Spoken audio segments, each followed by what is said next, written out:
watching Master Trader Live. Simple market analysis and education to help you make money in the markets. Join us live each week on YouTube and see past episodes at Master Trader Live. And now your show hosts, Greg Capra and Dan Gibby. Good afternoon, everybody. Master Trader Live, our last one of 2019. Amazing. Dan and I have put out some amazing information here almost every Wednesday throughout the year. And it's been great. You know, we're so happy to share knowledge and help so many learn about the markets, profit in the markets, and, get educated. So this week, we're going to go back and look at what we call garbage can stocks. And this year, it's not as good as last year. As you start looking through the different lists of what's weak, we'll go through them anyway. If you recall, last year in December and just before, the markets were tanking. And December was a terrible month. And so we've got the complete opposite, where the markets bottomed in October out of what was really just a consolidation after the initial move up at the beginning of 2019. It just went sideways for months. And then in October, it had a little dip, and it's been rallying since. So to find the garbage at the end of this year, we're not going to find as much stuff. The stuff that is at the bottom of the list truly is garbage because it hasn't performed in a bull market and a market that's gone up. Nonetheless, we'll go through them. There's always good education looking at the patterns and where things are at and where they might go into next year, since we'll look at the broader markets as well. And so with that being said, let's get a move on, Dan, so we can get into the garbage can. You love saying that. That's so funny. But Greg, when you say that there's obviously not going to be as much as last year, but you said there's not going to be much, and I haven't even looked, but I kind of disagree, meaning there's so many stocks out there. There's only like 1,500 really liquid ones, but there's over 5,000 stocks, and there's going to be always stuff on their own page and that are genuinely garbage that people have been liquidating them for years. So our focus today is and we'll do the market review, obviously, and we'll go over a couple slides, as we always do, to show you our approach, our objective approach for either entering these junk stocks or putting them on our watch list of what we will be looking for. But we're after these when they make some type of turn, huge price void, and we're trying to intelligently pick the bottom. So with that, let's continue, show them our approach and what we're going to be looking for today. So I hope a lot of folks have been with us for a while. There's many ways to skin the cat in the markets, and this is our approach. We're looking for a high probability setup. Well, what's a setup? Well, it's a compelling picture that suggests that we're going to take a bullish or bearish entry in something. The multiple time frames on alignment, so it has room to move. And then we just simply enter and manage objectively. That's what we're going to show you how to do today through our scanning. And then Greg coined this three-legged stool of using the market internals and we'll show you a slide of that, how we can really with great accuracy pinpoint swing turns in the market when they get either overbought, oversold, and then we just go to the chart and say, this is our time to get in. Swing trading, what we're going to show you here today, we're going to show you how to use different time frames, whether you want to bottom fish for a swing trade or a position trade, which we say, this looks like a multi-month, multi-year bottom, and we'll show you which time frames to use for that. These are the other concepts that is our approach. Greg teaches them in his amazing swing trading course that he puts together everything in these thought building modules. So at the end of the course, you have all the information to combine these concepts to have a high probability opinion on the direction of anything you want to trade: stocks, bonds, options, commodities, currencies. And as we go through looking at these various charts, you will hear Greg and me we're going to always be talking about these concepts, because these concepts put together is what makes up the master trader strategy. Yeah, it takes a little while to assimilate the information so that your brain just operates on it on a day-to-day basis, to where you don't have to think about it so much, just kind of, it's your routine, like anything else that you would do as a profession, starts to become second nature. Yeah, and when you get to the unconscious competence level, we call it, as we're scanning through stocks, I mean, our brain, as Greg said, is assimilating all of these concepts. And like we can scan 3 charts a second, and our brain can pick up on whether this. But don't worry about the speed. You want to first worry about mastering the material, and then it's just seasoning after that. These, I like starting just with these stick figures. I'm not showing you the trend. I'm not showing you any of these other concepts that were on the prior page, but these are all pictures on any time frame, on any instrument. Every one of these are bullish pictures. And then we put them in the context of the overall trend, support and resistance, multiple time frames. And then if we have a compelling setup, then we, as I said, enter and manage in between. So these are some of the pictures that we're going to be looking for when we do our live scanning. Yeah, and you could use the spotlight to point to any other. You have the control of that, remember? So our approach is one in where we try to relax things, so to speak. So education, I think pretty much with anything, starts with a more rigid approach that defines what it is that you do. And I think that's intelligent, because the more you restrict what it is, the easier it is to master that restricted information. But what this slide is showing you here, as Dan said, is just different ways of bullish turning points. And from a restricted point of view or approach, you eventually grow into a more relaxed approach to accept that the market doesn't conform to your picture or setup on any given day.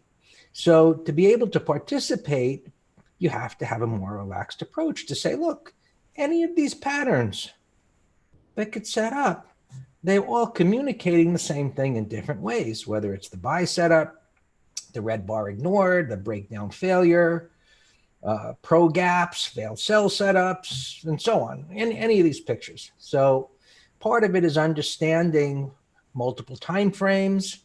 The other part, this most simple part, is what we covered last week, was retracements.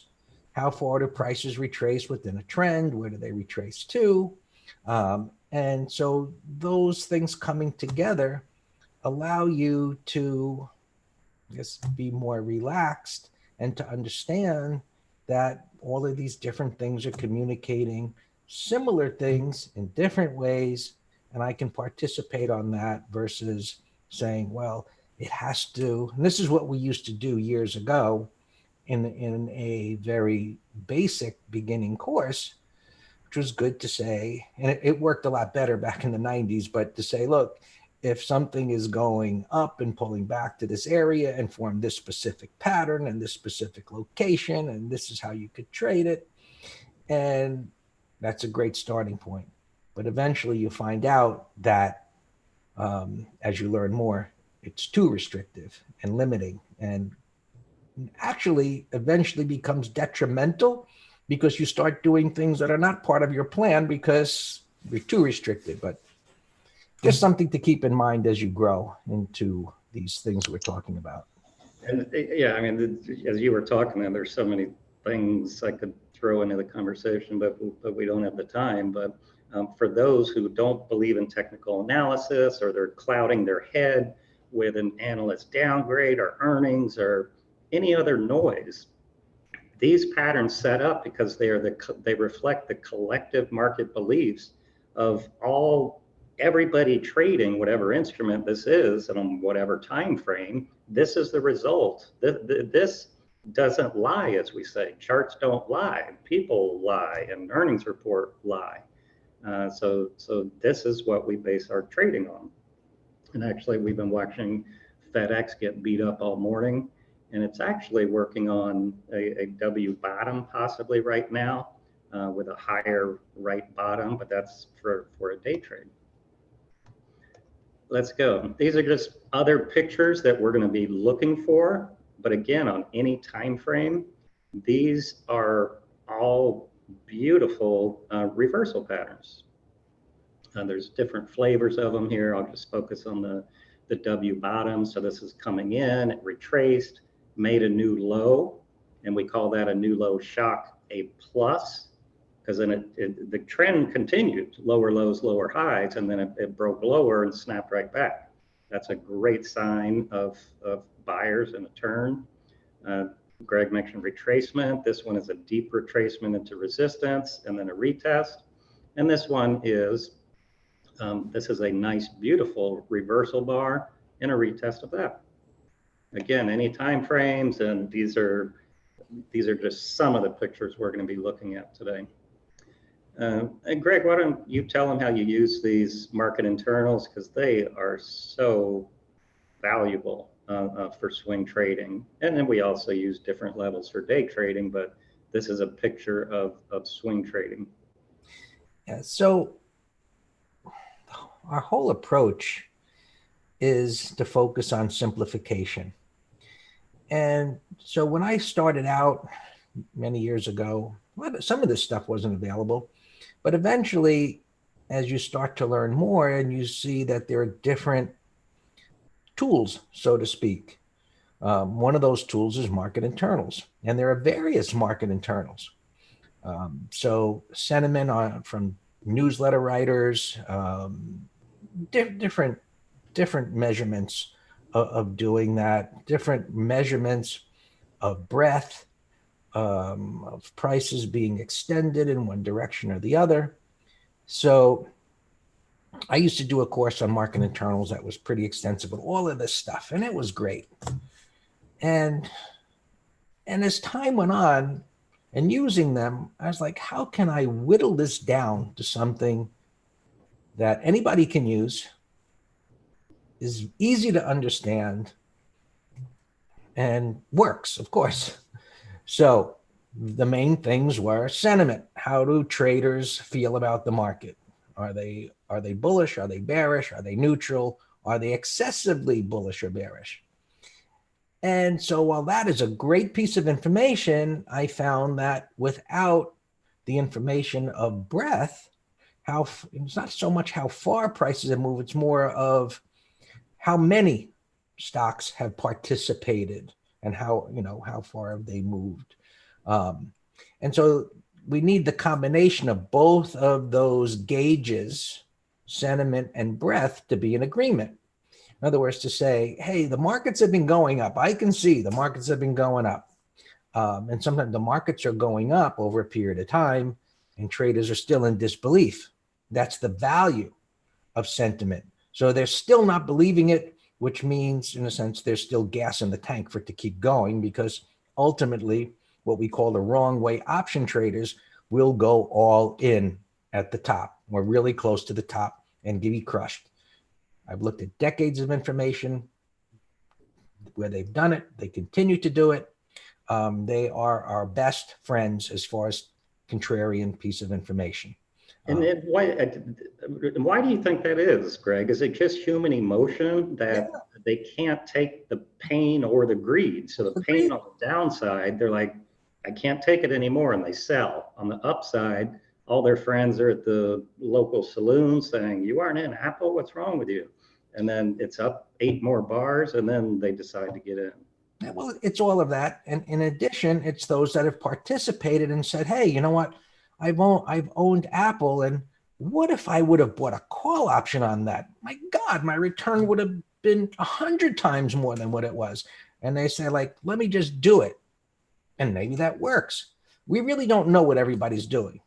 However, through this objective measurement, this historical information, we know when the majority have gotten all in. And that's what we're interested in. And so that's what this does. The 0.8 level is a bearish extreme, too many calls. Right, yeah. And 1.2 is a bearish, too many puts. So those bands that are around them, you know, in a bull market, things tend not to get all the way down to the bearish level, and vice versa in a bear market, not to the top. So I created these bands through some back testing, visual done, to say, hey, this actually works to adjust to a market environment that's changing. So it works really well. There's no secret about that.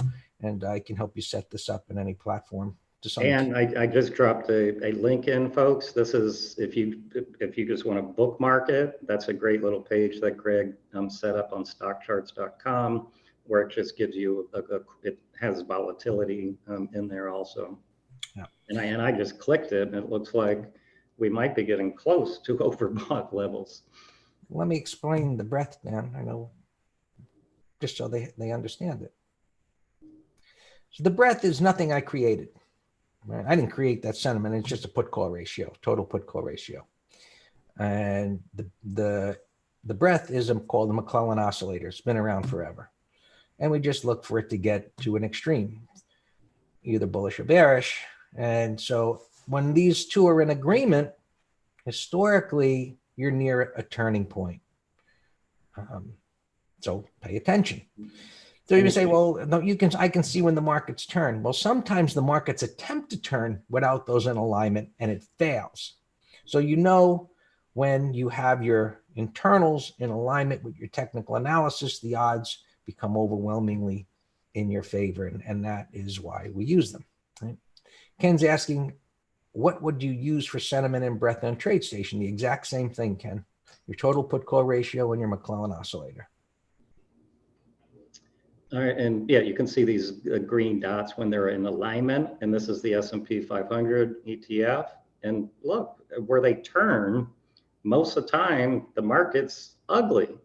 And so it takes a little bit of confidence in these readings, but when we get these confident readings in alignment, we're then just waiting for the setup on the daily to get in. These are just our time frames that we're going to be looking at. For swing trading, again, you can bottom fish anything you want, but if you're bottom fishing off the daily, that's where your trading bias comes from.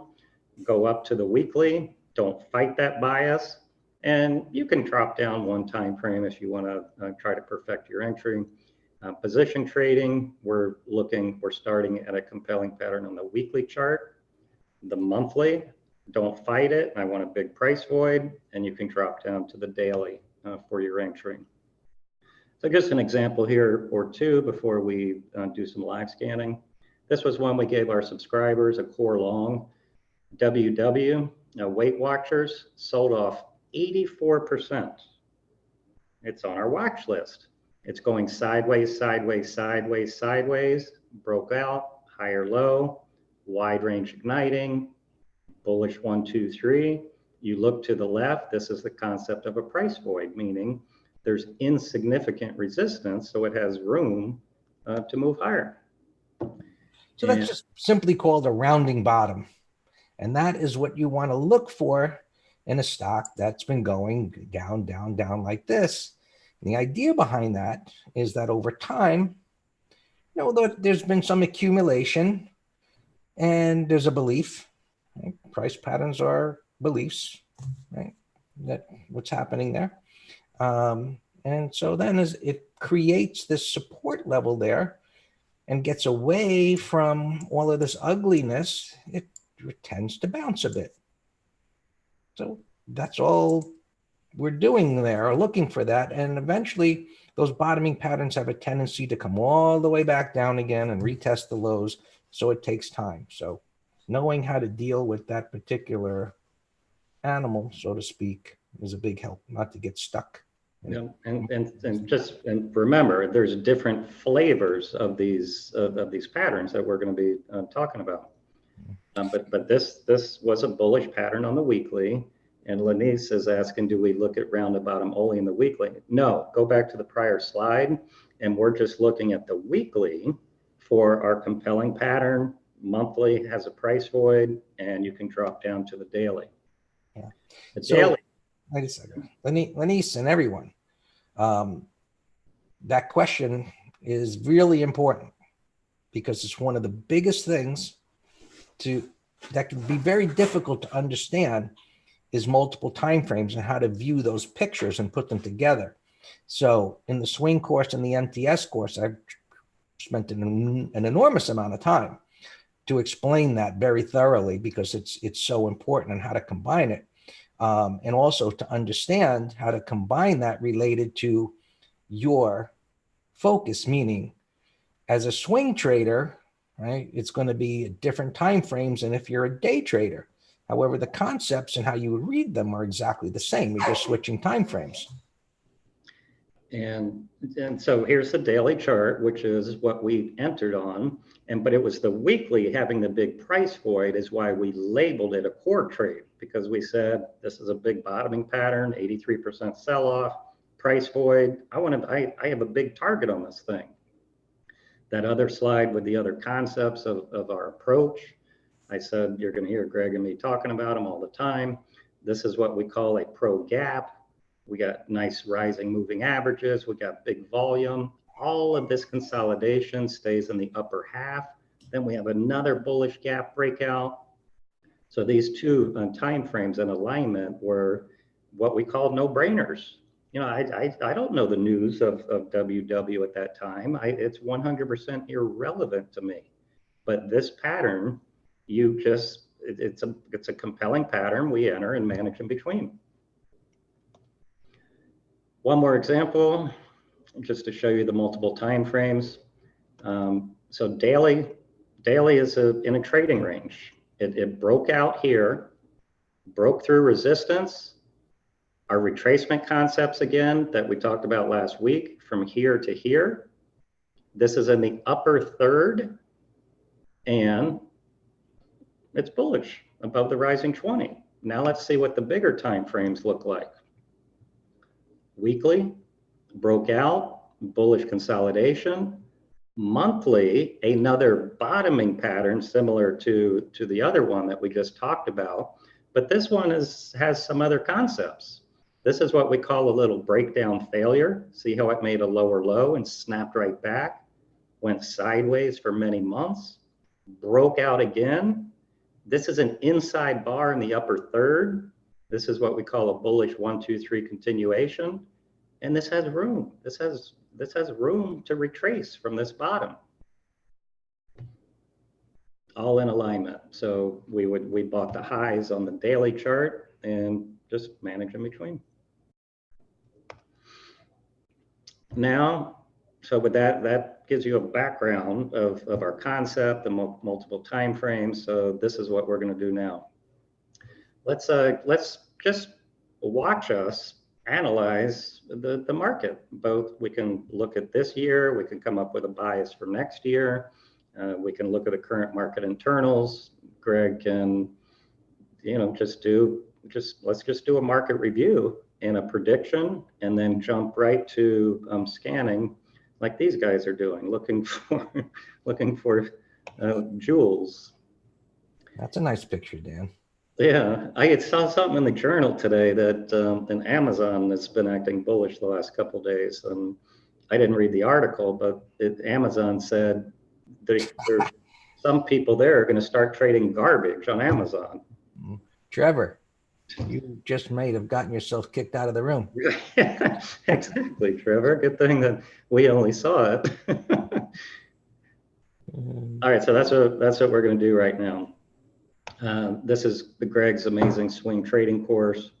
mastertrader.com/swing trading. You can read about, all the modules, the approach to it. And, Greg, and I honestly, genuinely believe this. Everything I say, I believe that regardless of your current level of knowledge and sophistication and technical analysis, this course is guaranteed to catapult your whatever existing understanding is. And since we trade stocks and options using the technical analysis approach first, I direct so many people to that course, even those who are saying, hey, teach me how to trade options. Well, I'll be happy to, but can you read a chart first? This is, and we love selling credit spreads, and that's what these are about. We just call a short-term top or bottom, and we sell puts under support, and that money is ours to keep as long as the stock doesn't violate that support by expiration. You can go to mastertrader.com/spread trader. People love these. We love directionals. We love them all, but this is just a different approach to trading. And our gold course is a very detailed 12 module one. And the platinum that we added here, you get 3 months of our green trading room and the monthly options trader. Since it's holiday time, we put together some amazing specials for you, different combinations of courses, and people have been taking advantage of that. It's actually the cheapest prices we've offered ever on these things, because we genuinely want people to learn properly and then be with us for a long time. Let me drop the link in here, and then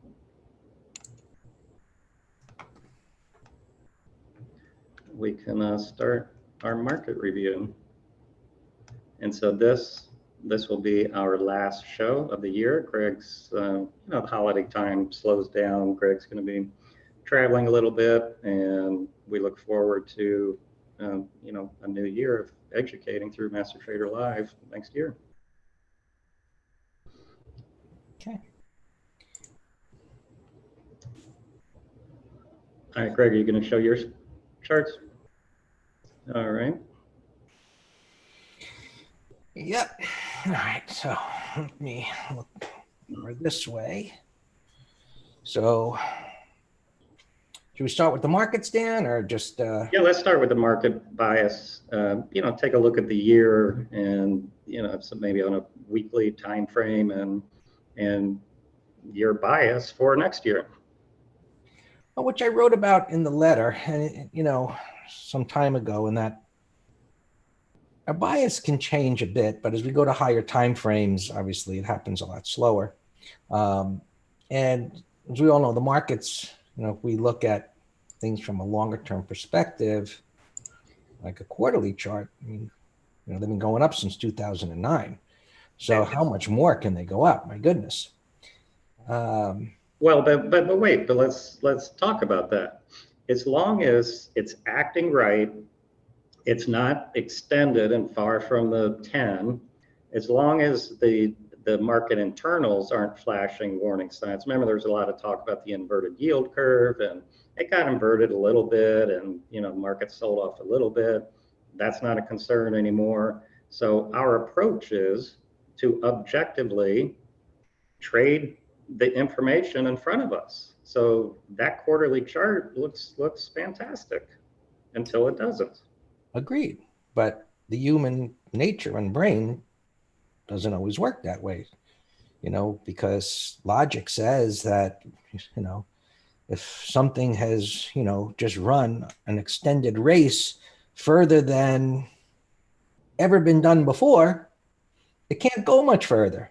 Well, I remember, Greg, if you want to, 5 years ago or 6 years ago, if you want to go to the monthly chart on the SPY, you put in the weekend letter of our advisory letter, when it got extended, the market internals got overbought, you said, danger, that we're getting close to a turn.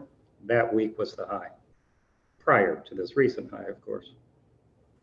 Right. So as the markets were consolidating, and that was uncertain as to what was happening.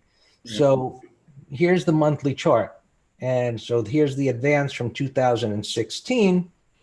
And then from, that point into 2018, the markets really haven't done much of anything, which is called a consolidation. So after these years of running higher, well, from 2009, when it started, there was a little consolidation, and then there was another big run, and there was 2 years of consolidation, and another big run, and another 2 years or so of consolidation. Now, over here, it looked like the party was over. Right. There's no doubt about that, the way it came down and it broke this major support level. Yep. Then it comes right back again. So you have to have these tools, and this is what MTS is built on. It gives you the tools that forces you to get back into alignment with the market as the market changes. We tend to resist that if we've placed our money on the other direction, meaning this breakdown here was bearish, no doubt, which would lead you to think that the market's going to make a lower high and roll over, similar to what it did when that ISM report came out a couple of weeks ago and broke down through major support on the daily. However, the weekly was still in an uptrend, but it still could have pulled back. So when it reached that resistance, it looked like it could have rolled over. A lot of stocks did, and it didn't. And so anyway, so as we look at what's happened here over these years, we see that there was a downside shakeout and a bullish consolidation. And so I guess it was a month or so ago that I wrote, look, this market's going to go higher based on the chart. Right. It just broke out of this consolidation. That's bullish, and it's new all-time highs. Now, that's the view now. But, we do keep an eye on the transports, which are having a rough day today with FedEx. And so while we have this view, our intermarket analysis keeps us checking on other things that could give us a heads up warning, like the transports, or maybe a yield curve inverts like it did in 2000, and while the markets kept going up. So, and our market internals, that three-legged stool keeps us objective about what's going on. So right now, most markets are bullish and they look like they're going higher, and that's what they're doing. Short term overbought on the daily, but yeah, weekly, monthly, and quarterly look great. But even, as we say, overbought is a subjective term, right? How do you measure that? What does it even mean? So we're just looking at this and saying, hey, this little mini shakeout here that had happened on the ISM report and then the jobs report was great, and the bullish consolidation, right? This is a mini version of this chart, which is bullish. So yes, it's gotten a little far from this, but it's not what I'd call overbought, meaning, if this was to make a little run, of course it could pull back a bit, so someone like we are that are more focused or are focused on intraday as well, right? We have to be objective about incorporating the intraday time frame. But even if it pulled back for 2 or 3 days from these bigger time frames, big deal. Yeah? So, you have to have your point of view aligned up with what your focus is. Right now, this looks great. Cues. That's another capitalism right there. You have to have your point of view from the whatever your focus is. Right. Cues look the same. The Russell, the small caps finally started to participate. You can see the long consolidation that occurred here throughout this year, and now it's broken out. That's a positive for the markets, for the small caps to now, which are considered to be more speculative stocks, are now participating. So more confidence coming into the markets. So now we go to our market internals and take a measure of, are the wrong way option traders all in yet? Not yet. All right. So when the wrong way option traders are all in, that doesn't mean the market's going to crash, but it's a heads up warning that says, hey, risk for longs is now growing. So we're taking objective information to guide us, not subscribing to some newsletter writer or turning on CNBC where the flavor of the day changes day to day based on what's happened on any particular day. And you've got some guy running his finger across a chart and, you know, showing you all squiggly lines. No. What Dan and I are focused on is giving you the tools for you to do this on your own without being led by the nose, possibly by someone that doesn't really know more than you. So the Russell picking up here, the transports, you know, while they're still going sideways, you know, this daily chart, you know, it's got to catch up, bring up the rear at some point. If it starts to break down, it is a concern. Now, someone emailed me last night, you know, about some other service that they went to that talked about the transports and this and that.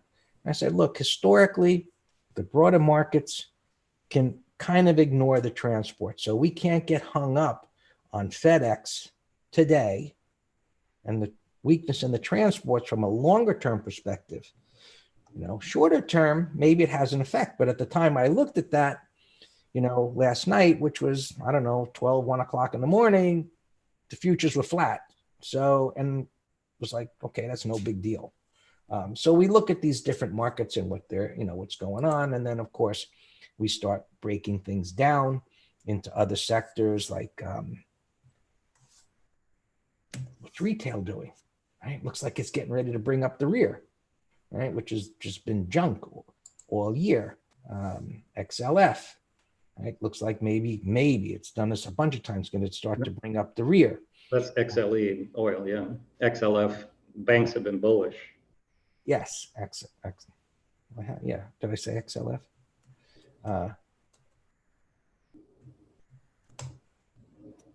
Moving higher, but look at the big shakeout and bottom. How bearish can you get? It looks great, right? So these longer time frames put, you know, the big picture in front of you versus, you know, getting hung up on, oh, the market was down today, right? Big deal, you know. So I can remember many years ago when AOL was something relatively new and it was going up and up and up. And someone posted, I don't know where it was at the time, some bearish comments on AOL. And someone answered them. And, you know, certain things stick in your mind. And the guy said to him, oh, yeah, right. You're now turning long-term bearish because of one red day. And it was ridiculous, you know, and I think AOL doubled from there. right? You know, and so you have to take a longer term perspective and then start bringing it down to where you want to be. So as a day trader, that monthly chart doesn't mean a whole heck of a lot. But, you know, as a day trader, you got to keep in perspective what's happening there within that time frame. And when your stop gets hit, you get out of the way. You don't now go look at the monthly chart and say, hey, everything's okay. I don't have to take my stop. You know, that's sure death to the, you know, the day trader, you know, mixing those time frames that don't belong there. And that's a lesson that has to be learned as well. So overall, the markets look good. There's some underperforming sectors, of course. Dan, you wanted to look at your favorite sector, marijuana? No, that's my favorite commodity to consume. I got you. And so the monthly chart is just in a, you know, all-time lows here. And, you know, we still got some time left in this month, but you can see the momentum is beginning to stall. So, you know, maybe this was a little shakeout. It still hasn't been able to get off the mat here. So we'll just have to see. And, you know, but Greg, also as we go through the rest of scanning here, obviously we're going to be giving our opinion on it, but why don't we also add in the fact of maybe where to set an alarm and what picture would, if it did occur, would interest us. So the daily. I lost Dan.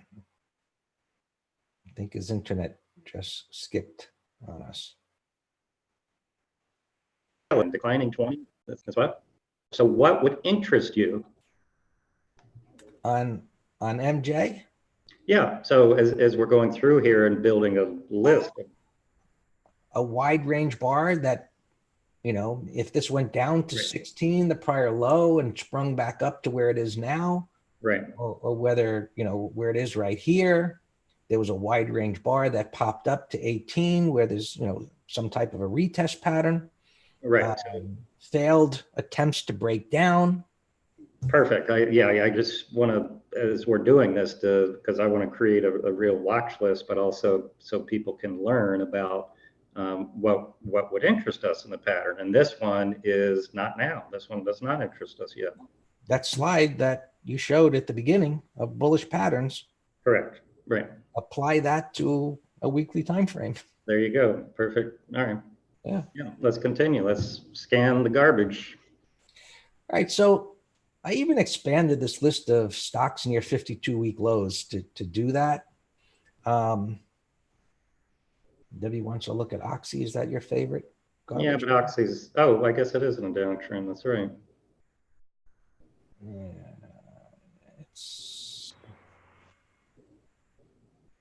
it's not in this list. Yeah, it is in this list. Okay. So weekly chart, just a toboggan slide, you know, lower highs and lower lows. It's kind of getting dead here sideways. As you can see on the daily, it's trying to make a bottom. We see some volume pick up here where it broke down and immediately came back up again, but it's got a lot of work to do. So we look at the monthly, and I look to the left there to say, is it in a location that would make sense? So it broke there. And this one isn't very big, but that's where it's at. So possibly. So we then, you know, as we go from this higher time frame, we're saying the monthly, and we look to the left and we see whether it's in support, area of support or not. Now we begin to move back down to the lower time frames. The higher time frame gives us a bias. Yeah, it's going down. But now it's gone down all the way to an area where potentially it could make a turn. We go to the smaller or lower time frame now to look for more detail inside of a monthly bar. Right? We can see multiple weekly bars, and inside of the daily, we can see a whole bunch of other bars as we expand the data. So our weekly time frame, we can see that the momentum is stalling. It's in this area where I marked the two little horizontal lines, and no pattern, no wide range bars, just still creeping lower, plodding along here. And we like to see wide range bars or multiple bars moving lower, a climactic kind of a pattern. Doesn't always happen that way, but this still needs to prove itself, where you see these red dots, that just marks a bar with three lower high bars to the left and right. And then when it breaks to a new low, we look to see if it can take out what we referred to as that major resistance within that time frame. So once it does that, we have the beginnings of a bottom, right? Factory work, right? Step-by-step analysis without indicators, without trend lines, without fibs and Elliott waves and the brain damage. But let me also add to that, since Debbie loves bottom fishing. So Debbie, even if this did set up, as Greg said, with that horizontal line, and we got a picture of one of the bullish pictures on the slide that we just we went over earlier, this weekly and monthly is not a picture of a core long to us, where it had, remember the two examples I gave you in the slides, WW and STIC, I think. where the weekly and the monthly also have bullish patterns rather, with a big price void. So my point is, this is not one of those. So you would never see us saying bottom fishing core long in OXY. It would just be a swing if you got to us. Dan, for a second, a little discussion. Why would anybody be interested? Why are people interested in these bottoming stocks that might be what you call core longs? Why would they be interested? Why would they be interested in something that could be a core long that's been going down for so long that obviously has not been in favor? Well, the answer is, if the daily, weekly, monthly set up the way we've been talking about, then it's what I call a 10 bagger. We have a tight stop under the lows, like WW that we went over, and I got a $30 target. So to me, that's the reason. Big upside potential. I'm trying to nail the entry objectively. That's the subject we're talking about, with huge potential, huge reward to risk. Absolutely. Right. So it wasn't a trick question. It was just to bring what we're talking about to that. Now,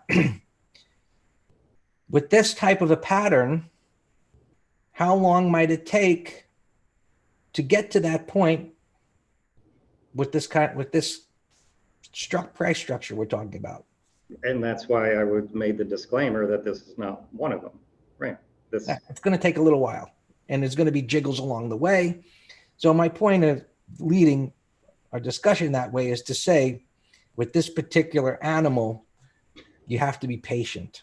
And sometimes things can move quickly, and then it retraces a lot, and you're going to sit through that and such. And the idea of selling covered calls is a good idea to combine with this type of a situation, because bottoming stocks that make really nice moves over the course of, say, 2 weeks have a tendency to revisit where they started their advance from, or a decent amount of it. So just to understand that it's not like buying something that's in an uptrend and you're buying a pullback and it could pop higher very rapidly. So to put things in perspective, because when we start thinking about, I can make 10% here, you're not going to make it tomorrow.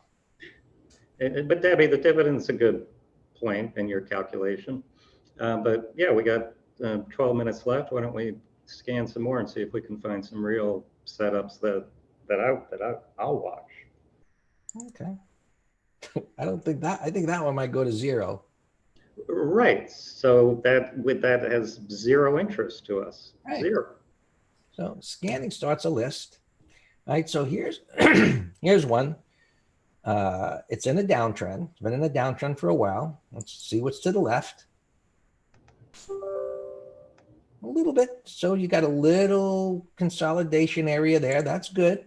That's where it made a nice advance. But notice back here, when it was a dumpster stock, it took several years to make that bottoming type of pattern that we looked at on the market, right, a little while ago. And then it consolidated after the advance, meaning it created a new support area. So this is a baby in the beginnings of a turn. We see where it's in a good location. It had a wide range bar, a narrow range bar. On the monthly, it's stabilized and it's going sideways, which we can see there. It's beginning to turn. And on the daily, it's actually been able to move above major resistance. So if this was to say, let's just say this ran up to 120 into the end of the year, where money came into this dog, it'd probably be a good time to take some money off the table or sell a covered call if you think that this has got the potential, for whatever reason, to eventually get to 160. So, you can exit out of part of the position and hold on to part of a core position. You can sell calls against it. And so your money management and different tradable vehicles like options allow you to expand the things that you can do with those tools. So yeah, this is the beginnings of a turning point based on that analysis in multiple timeframes. Greg, we missed the entry, but check this one out. I found scanning the other day. CRNC. You know, daily, weekly, monthly. That was an intelligent bottom fishing entry. Yep. And you know, it's late, but that is one. I like the sector. It's a good sector, technology sector, software applications. That's one that could return back to the base and give another entry point. Because a lot of times these type of stocks they do, but or it might go sideways. It's a good one to put on the watch list. Yeah, when I saw it break out the other day on volume, I said, this is our subject today. This was a perfect one. Right. So that would have been a buy, folks, you know, over the breakout on volume, stop under the lows and manage in between. Ian mentioned this one, and we do the same thing, right? So this one has put in a larger bottom, right? It's all the way back down to where it was as an IPO here in 2012, revisiting that area and begun to turn back up again. And, you know, it's been kind of a grinder, you know, on the way up here. And since it's cleared this high, it does have the potential to keep going. So now you follow the trend and you look for entry points, and right. So the point is to start from the higher time frames to create a long-term bias. And then you move down to the lower time frames to look for an entry point, and you can apply your money management to the lower time frame or to the higher time frame. So the higher time frame is going to be less shares, more room to let it wiggle. And so that's part of your trading plan and how you want to handle that. Or you can do a combination of the both, right? So again, we can be more flexible when we have the knowledge to do so. Greg, let's look up for T.R. Smith, Acor, ACOR. That's the picture of what I call the garbage can stocks that are just in death trends, and unless it gets to be like my CNRC where, you know, it broke out on volume, why don't you know, tell T.R. Smith what would have to happen for you to be of interest in this? It's in a nasty trend, daily, weekly, monthly. Since it's a biotech, they probably have to come up with the cure for the common cold or cancer, something to get me interested, you know, in a dollar stock. I'm kind of joking, but because of the sector, but technically we can see that it's being bought here. You see the volume and the push up. And this is what I'm talking about, where, you know, prices make pretty decent moves. I mean, this went from, you know, about $1.50, right, to almost a double and returned all the way back again. That's what these bottoming patterns do. And then they start to base again, and you can see more accumulation right there. And, you know, so now maybe a breakdown failure, some other picture, like what we looked at on that slide, you know, pictures, bullish pictures. You know, so right now there isn't so much interest in it. It's kind of dead again. And you got to be careful with these biotech dollar stocks that, you know, these pump and dumpers are out there that try and push it up to sell the stock they've accumulated, you know, to unsuspected people. Yeah, let's continue with your list. So this one doesn't look so good. It's horrible. But it was starting to, and it failed. Correct. Yeah, it's exactly right. You know, it's in an area of support. So maybe it's just developing. So you can set an alert and just say, hey, in the next month, if it pops back up to $3, I'll take a look. But the monthly to me, like I was telling Debbie, would be of no interest to me because the target's not that big. All right. So let's sort this by volume. Yeah, I like finding the ones where all three time frames are in alignment with a price void. That's kind of my simple formula. Yeah, so here's people use this for their telephones, right? And maybe it could pop up a little bit. I mean, it's garbage, but you're beginning to get a rounding bottom here. So again, are we looking for a core trade? Or are we looking for something maybe that could pay us some money over the next 2 days? That's something that could pay us some money over the next 2 days. Right. Look Yeah, at the hourly chart. So again, these bottoming patterns, I'm now just applying it to an intraday lower time frame to say, hey, could this begin to turn up and maybe go to 550? Yes. that'd be a 5% return. Look at how it broke the lows here. It's a little shakeout, right? The same thing we looked at higher time frames. And now whatever, there's some interest here, and that looks like something that could turn up for a couple of days. Here, So, I have one for us, Greg. It's Alex gave me to it yesterday, Tupperware, TUP, and it might be doing exactly what I was hoping for, which is a bullish 1, 2, 3. And this would be just a swing trade to make 10% or whatever, not a core trade, not a 10 bagger. sure. You can see it's here in the junk list. That's what it is. That's the junk. Right. Yeah. But let's see if we can find a core long and with a junk stock. All right. Well, let me just start flipping.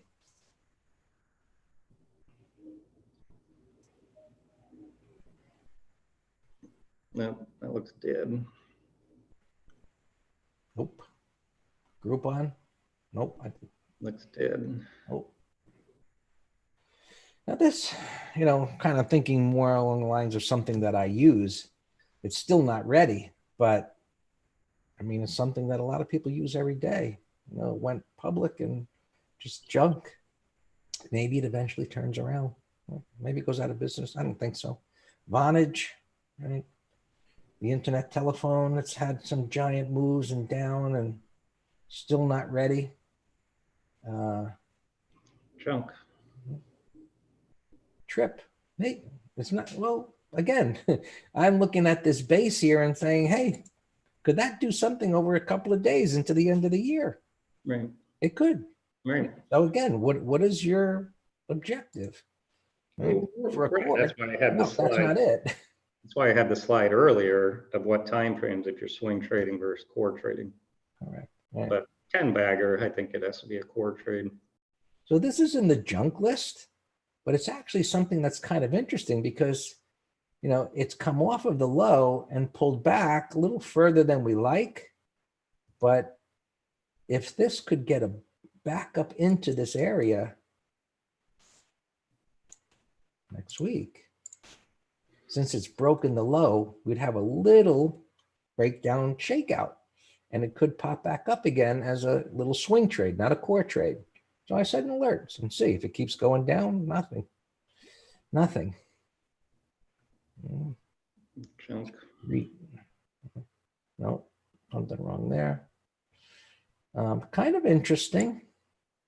Look at where the low is. Again, maybe for a swing, but not a core trade to me on the monthly. No. Or weekly, rather. So, but it could pop up. Yeah, for a swing trade. Getting above these highs here. Alex is a junkie for Twitter. A stock shouldn't necessarily be an all-time low to consider it. Right. So we're just starting here to get to real junk, Alex, but Twitter. Yeah, I mean, that's the pattern. It's junk. In the beginning of the year, it was recovering and then it collapsed again. So this is more of a play that maybe it can recover a bit, but overall, that's not a core. Took us back to the top of the list. Twilio, maybe. It's not a low price stock, which I kind of like. It's trying to retest here. It hasn't really proven itself. So yeah, I'll just say it's a watch.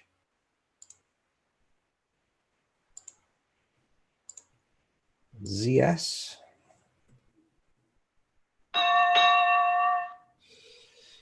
It's kind of interesting, bottoming kind of a pattern. Look, this is what I'm talking about. They make these moves and they come all the way back down and they start over again. It's beginning to reverse, and yeah, Need some time. well, I mean, look, if you want to swing trade something like this could work out as a decent swing for a few days. Is it a core holding? Not unless it does something else. Right. Foot Locker, maybe developing. No. Serviceman, no. No. Horrible. Well, this is making a lot of bottom here over the course of multiple months. Yeah. But so what do? Well, you don't stare at it for a long time, meaning waiting and waiting. You just let your computer do the watching. Right?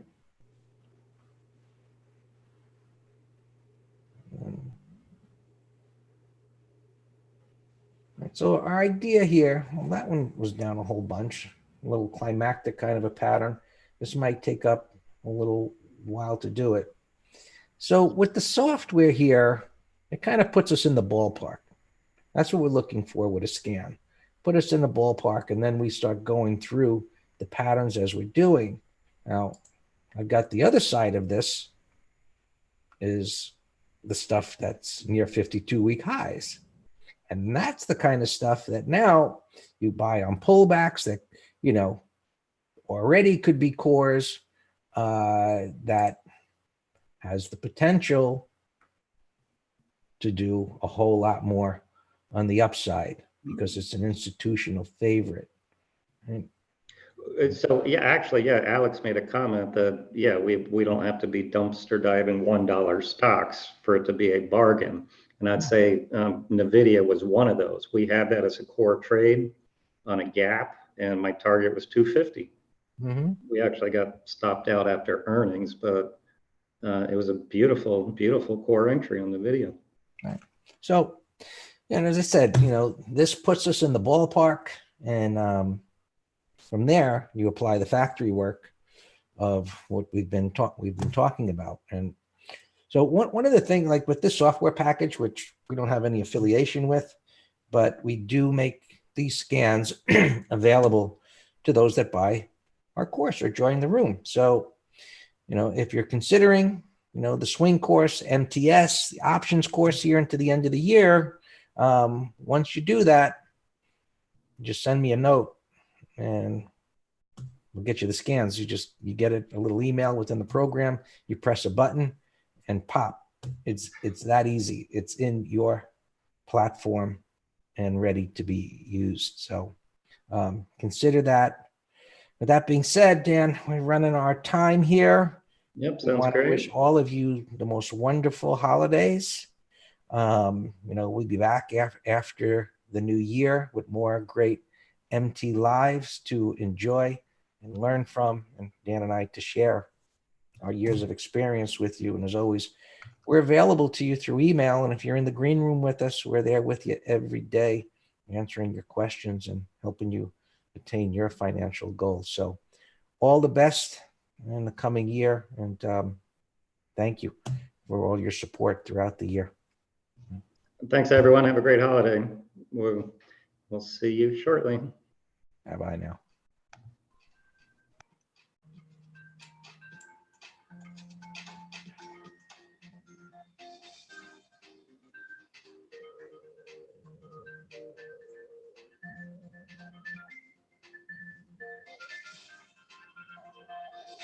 Thank you for listening to Master Trader Live. If you liked the show, we invite you to share this video on your timeline or tag a friend who wants to learn stock market tips. Stay educated with our free chart of the week, a weekly analysis or lesson sent right to your inbox. We're live every week, and you can subscribe to the channel and press the bell to get alerts. If you've enjoyed the event, please give us a thumbs up. Just visit mastertrader.com. That's mastertrader.com.